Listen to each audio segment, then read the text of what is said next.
안녕하세요. 오늘도 우리 사는 이야기 찾아주셔서 감사합니다. 구독자분이 보내주신 사연 시작해 볼게요. 바람피는 것들은 이 세상에서 살면 안 되는 거예요. 이게 차라리 바람기가 눈에 보였거나 바람을 필 것 같은 사람이었다면 오히려 뒤통수가 덜 아팠을 것 같아요. 남편은 그런데 그런 사람이 전혀 아니었어요.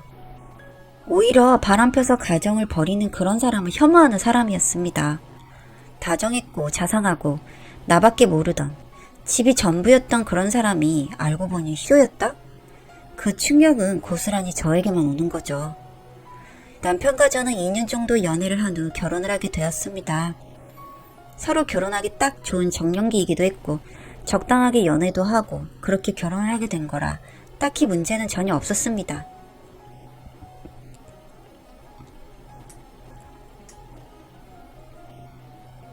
워낙 저밖에 모르는 사람이라서 퇴근하고 집에 오기 바쁘던 사람. 그렇기 때문에 저는 이 사람이 바람을 필 거라곤 상상도 못했습니다.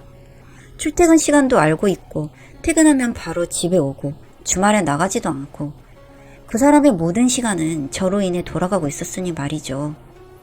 남편과 제가 알콩달콩 잘 지내니 시부모님들도 너무 좋아하셨어요. 저희 집을 딱 중간으로 시댁 친정이 가까운 곳에 위치해서 생각보다 자주자주 왕래를 했고 주말엔 거의 같이 저녁을 먹으러 저희가 주마다 찾아갔던 것 같아요.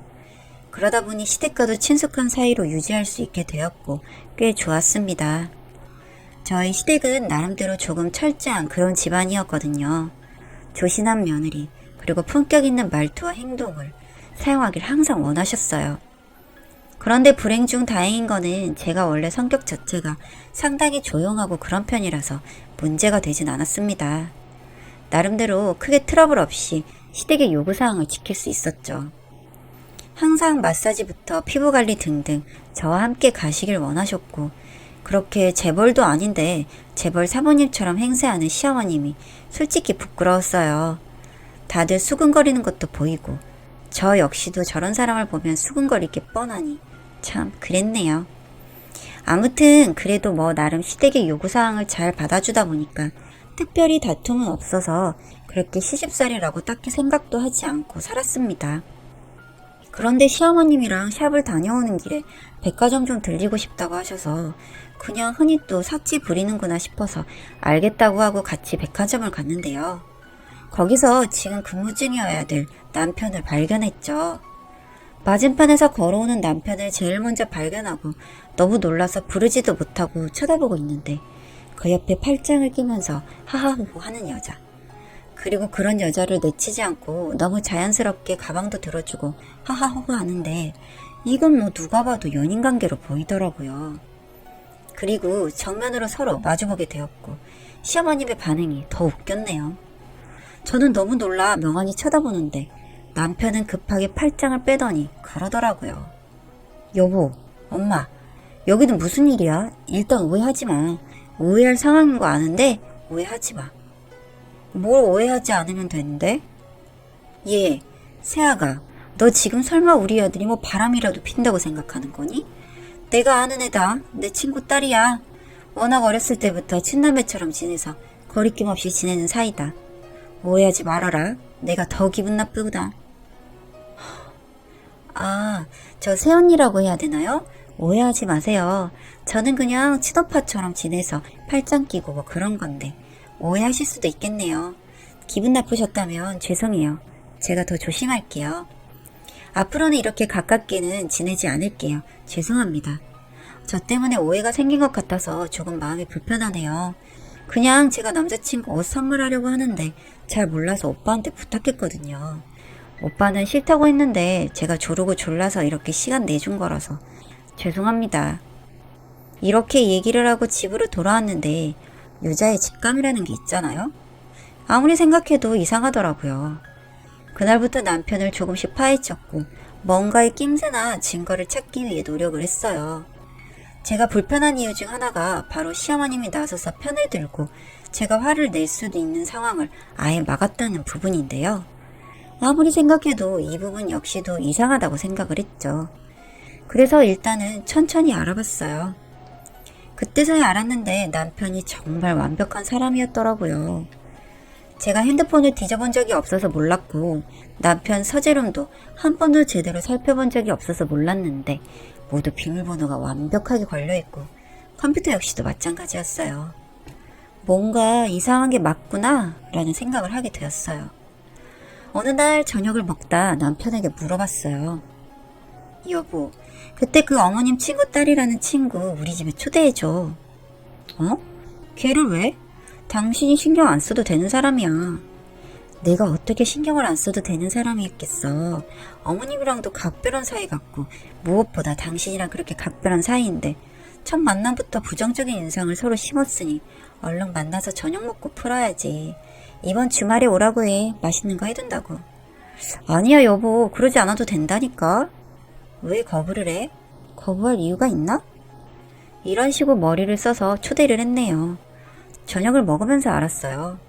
저 여자가 정확히 어떤 여자인지는 몰라도 제 남편을 좋아하고 있다는 것쯤은 너무 충분하게 보이더라고요.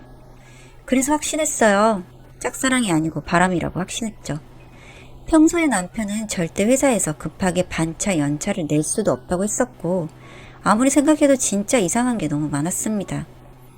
하루하루를 남편 뒷조사하는 데 시간을 쓰면서 살았고 이번엔 어머님을 떠봤어요. 어머님, 여기 맛있죠? 여기가 꽤 맛집이라고 유명한데 제 입에는 너무 맛있어서 어머님도 좋아하실 것 같아서 모시고 왔어요.